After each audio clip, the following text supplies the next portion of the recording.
Yo, Chevin Macon. Welcome back to the Rocket Game Corner, and today we're going to be getting through the second half of those Switch games. I'll probably link to the first video down below, and let's just get right on with it. So the first thing I want to start with are these big box games here.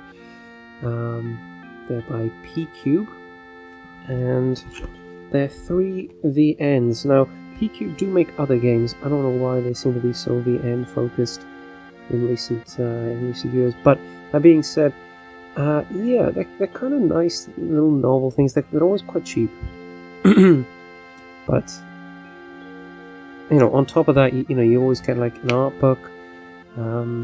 This particular one, they came with a little keychain as well, and I gotta be honest, like the art books are not very good. They're very, very lazily made and what have you, but I don't know, it's nice to have them, I guess. It's, again, it feels like they understand like the collecting market. But that being said, let's talk about the games quickly. I don't know a lot about VNs, or I haven't played many. I aspire to get through like one a year. I don't think I've done that in a very, very long time.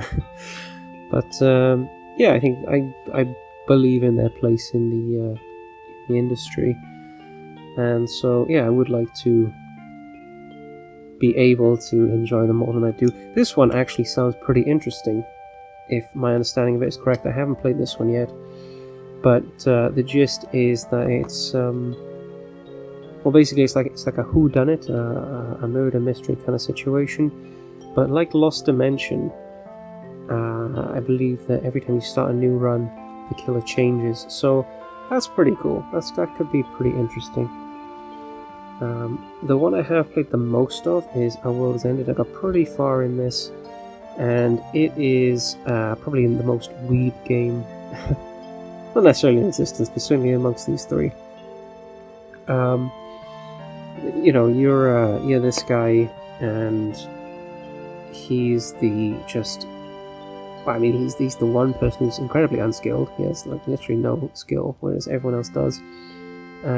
But nonetheless, he's at a video game company, just as a sort of like admin guy, and he's surrounded by everyone else, who obviously are all in love with him. And there's not too much to say about this. The story is pretty. I mean, it could be pretty interesting. It's just a sci-fi sort of kind of like AR isekai kind of thing. I'm overselling it, and I'm not selling it very hard. The biggest problem I had with this game, to be honest, was that it clearly had not been play tested at all beyond, say, like the first 2 chapters, and like towards the end, where the degree of like just spelling errors and grammar errors, just in a game that ultimately is largely just about text, was very, very off-putting. I will say that the graphics are very, very nice, but that's it. And then we've got Alcana here, and this, to be honest, when I played this first, I wasn't expecting much out of this game, and it is an incredibly generic VN from what I've played so far, but unlike this one, everything seemed to be in order. Like, it seemed like they play tested the game, at least as far as it got. Little NSFW, as you can imagine, like I said, it's very, very typical VN in that kind of fashion, but yeah, those are the 3 games. Anyway, now, next game up, here we're going to the real game, Metroid Dread. Yeah, this game is sick. I mean, it's, as far as I'm concerned, it's the best Metroid game by a long shot. I really, really enjoyed it. I'm not super clued up on the lore, and it sounds like a lot of people aren't. I more or less understood what was going on nonetheless, and sick ass boss fight. Having EMMI stalking you the whole time, very, very effective. Loading screens were a bit of a pain towards the end game, where you're regularly kind of like transitioning between areas, and it's only when you transition between those areas using the elevators that you ever get a loading screen. But you end up with points where you're having to go back and forth quite a bit, and so it can be frustrating. But other than that, yeah, fantastic game. Definitely look out for it. It's always relatively cheap as well, and I'm surprised that the Metroid Prime remake was so cheap as well, because it's only like 25-30 quid that as well. And if I didn't have the original, I'd pick that up for sure. Which, when you think of like they're re-releasing Super Mario RPG and they're selling that for 45, it's like, wow. And it looks like they put like no effort into that port. For some reason they always just knock a little bit off Metroid games. I don't know why. They're great games. Now, next up, Monster Hunter Rise. I mean, if you own a Switch, you should be buying this game. Yeah, again, it was a benchmark in terms of like how complex you can make a game on the Switch, how graphically powerful it can look, and I'll be honest, and I think a lot of people concurred with this. I didn't like it as much as Monster Hunter World. I think I found the control scheme a little less intuitive. There was a bit too much going on there. But yeah, it's still a very, very enjoyable Monster Hunter game. I haven't played the DLC. Now, Neo, The World Ends With You. This is obviously a sequel to the original The World Ends With You. I can't give like too conclusive an opinion on this yet. I've only played a few hours of it. It didn't captivate me in the way that the first game did, and it sounds like that's a lot of people's opinion of it. That being said, it's definitely flown under the radar.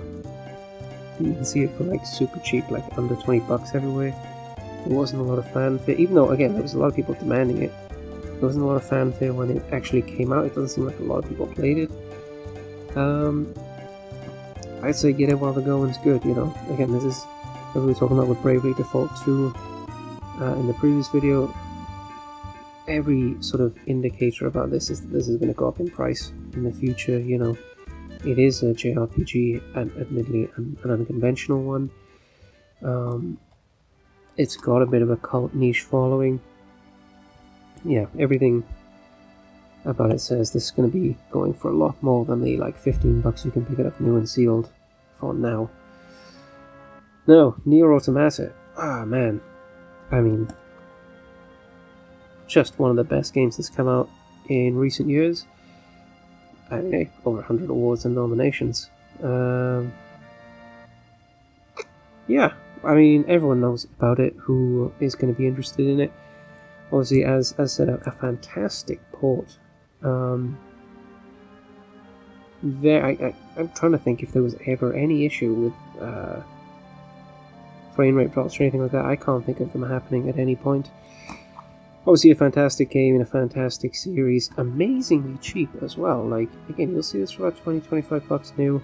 I have since it came out.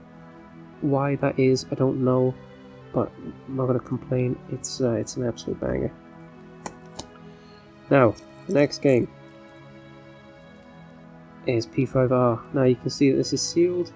I haven't played this yet, but that is because it's only just released on the Switch, and I have already played P5 on my friend's PlayStation, so I know the score. I don't know exactly what the differences are with the DLC and what have you, so I would be interested to go and eventually at some point get around to giving this a replay. But it's not even my favorite Persona game, so I'm not in the hugest rush to do that. Well, that being said, P5 Strikers, I thought was a really, really good game. Really, really enjoyable adaptation that they made. Who was it? You know, again, it's the Dynasty Warriors guys, the Muso guys. It's probably not as good an adaptation as the Hyrule Warriors ones were, but that being said, it's got pretty much everything that would make a Persona game a Persona game. And although actually, no, I don't think you can catch the demons in this. I'm not sure, it's been a few years. Yeah, I don't think you can catch and breed the demons in this, so that's one thing that's missing, I guess. But yeah, very good. Does play very, very well. It did that unfortunate thing that, again, Brilliant Diamond and Shining Pearl did, which it has some problems, and it kind of shows them off right at the beginning, which is the worst moment, because you do get a big battle with like hundreds upon hundreds of demons in the very beginning of this game. And obviously the Switch doesn't handle that very well at all. That is the only time that ever becomes an issue. So yeah, other than that, like I said, if you got turned off from playing this game from that moment, just continue with it. I will say as well, actually, come think about it, I actually found this quite hard to get into. It took me, I think, my third attempt to really sit down and play it and get into it, but when I did, I thought it was fantastic. They've got a couple of new characters in this that I think are very, very welcome additions, particularly the one towards the end. And yeah, it is a good game, in my opinion. Now, Puyo Tetris 2. There's not too much to say about this. That isn't the title. It's Puyo, it's Tetris. The reason it's 2 is because obviously they released the first one of this with these little characters. There is like a very anime kind of story about the fusing of the universes of Puyo and Tetris. But I imagine that the original Puyo Tetris is much the same sort of game, which is, it includes both Puyo and Tetris modes. You can have battle modes where one of the players plays Puyo and the other one plays Tetris. You can have battle modes where it's you both playing Puyo, you're both playing Tetris. Single player modes both, obviously, and then the story mode as well. It's a lot of content, but ultimately it is just these two game modes. It's fun. I don't know, it's fun. You won't pay too much for it. I kind of think, like, if you got a console anyway, it should have Tetris on it. You should always, at any moment in time, be ready to have a game of Tetris at your fingertips. So, Ring Fit, I have talked about this in a previous video. I'm trying to remember which one it was.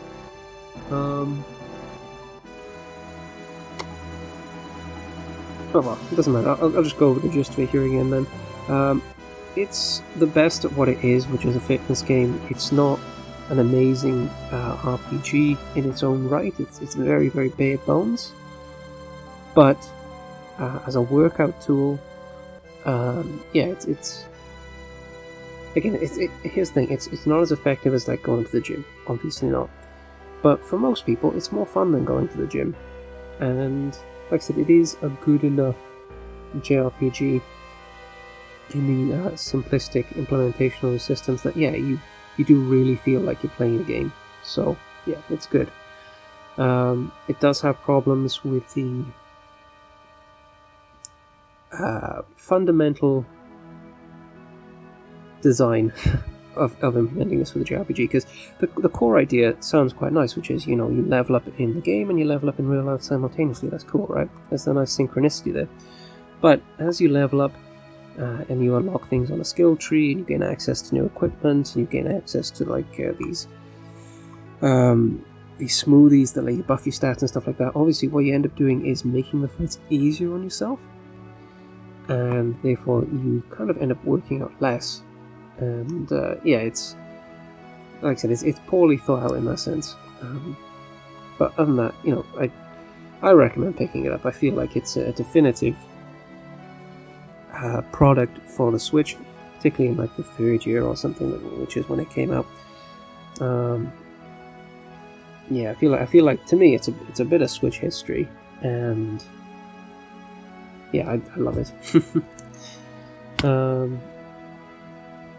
Now, Shin Megami Tensei 3, one of my top 10 games of all time, as I did put in my top 10 video. Amazing that they managed to crack, into the top 10 in an otherwise top 10 of pretty much all games that I grew up with throughout my kid years and my teenage years. It was that good of a game. I more or less go into everything I got to say about the game in that video. So I don't know, maybe I'll link it below or something. But yeah, it's a very good, very well designed, very challenging, very tense, and therefore very engaging video game. I recommend going out and picking up, and it is appreciated that it's quite cheap comparatively. If you look at the PS2 version of this game, you'd be paying over $100, whereas this you can get it new for 30. So, and you play portably. Hey, I don't think about the Switch. Now, the next game, Snack World, the Dungeon Crawl Gold Edition. High level 5. How far the mighty have fallen. This is not a particularly good game, but for me, I don't know. I have this ritual. Every year I play Costume Quest or Costume Quest 2 whenever it's Halloween.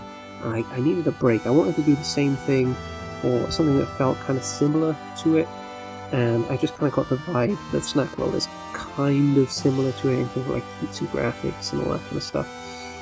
It did kind of fill that niche for me well enough. But yeah, it's not an amazing game by any regards, but I do think it's a perfectly fine game.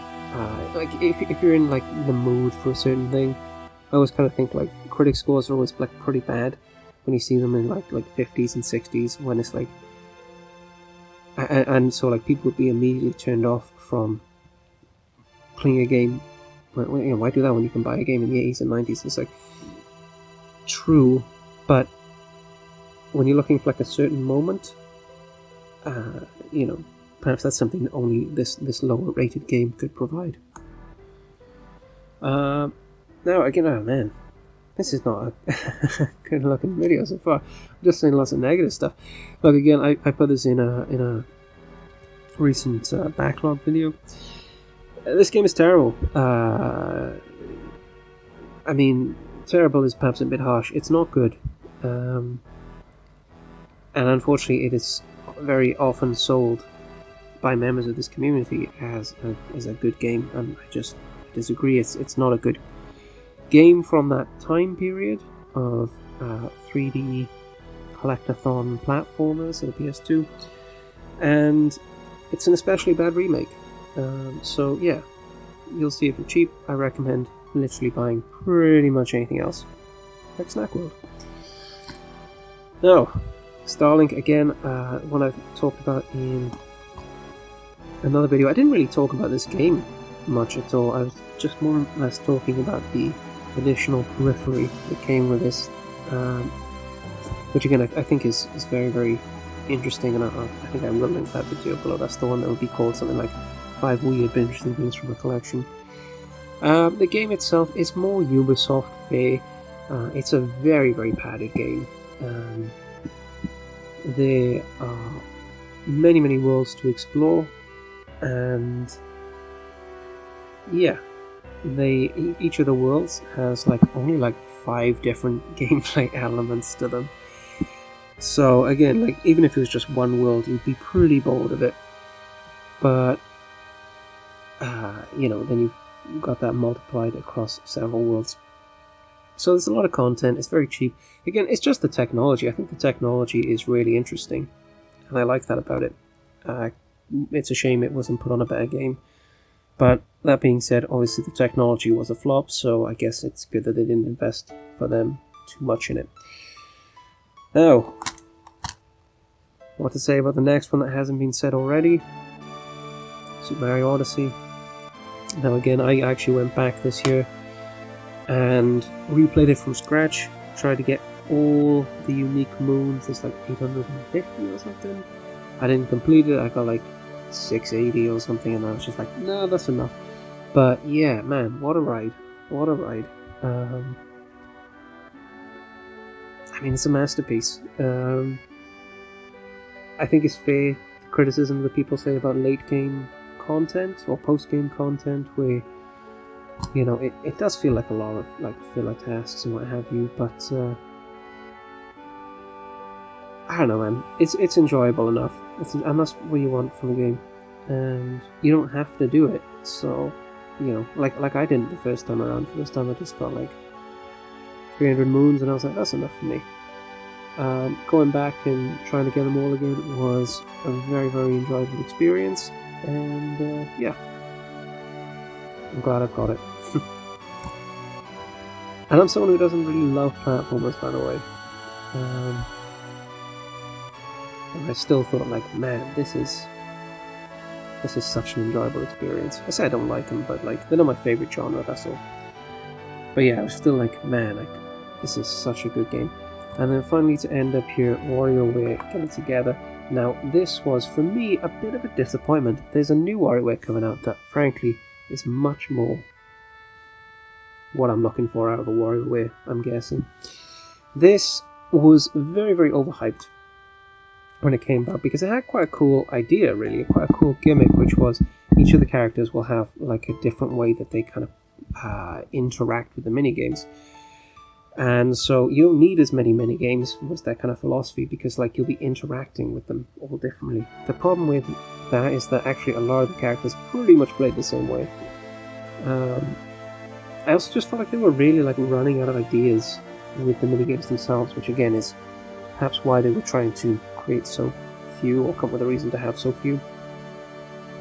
But yeah, I felt like they quite poorly communicate what they want you to do in the microgames, which is a huge problem when the whole design of the microgame is that you're given a simple command and then you execute it swiftly. So, you'll figure it out eventually what they actually want you to do, but they didn't communicate as well in this particular game, was my feeling. And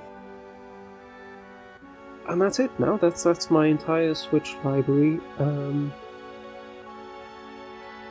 It's fairly small. Like I said, I mean, I don't know exactly how much it is. It's over 50 games or something, probably. When I think of like how many good games there are to get on the Switch, it is a console that I'm very, very excited to keep collecting for. And with that in mind, there will probably be at some point down the line, years in the future, Part 3s and Part 4s, and maybe even a Part 5 as I fill out shelves with red spines, because man, I've got a lot of consoles that I'm very excited for, like to continue collecting for, but for some reason the Switch is just at the very top of that list. Alright, you know me, I'm not going to ask you to like, I'm not going to ask you to subscribe, you can think for yourselves, you don't need me to ask you to do that kind of stuff.